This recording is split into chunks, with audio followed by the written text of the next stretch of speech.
Szia, Radka, légy üdvözölve! Ó, jó napot! Čau. Čau.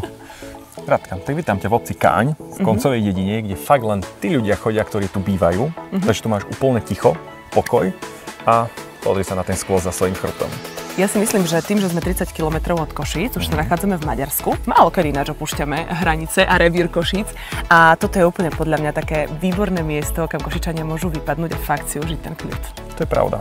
Viem si tu predstaviť poľovníkov, možno že záhradkárov, a proste iba tých, čo chcú mať kľud. Je tak?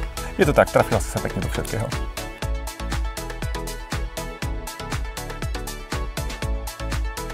Či už by ste túto nehnuteľnosť brali ako chatu, alebo ako domček na celoročné bývanie, určite oceníte dve oddelené spálne s vlastným WC a toaletou, spoločenskú miestnosť a aj priestrannú kuchyňu s jedálenským stolom.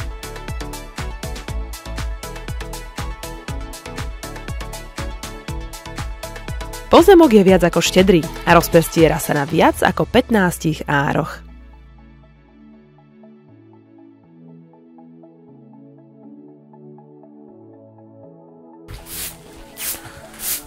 Radka, no však máme vybavené, ideme domov, poď. Ale ty vieš čo, nie, mne sa stadiaľ vôbec nechce odchádzať. Vážne?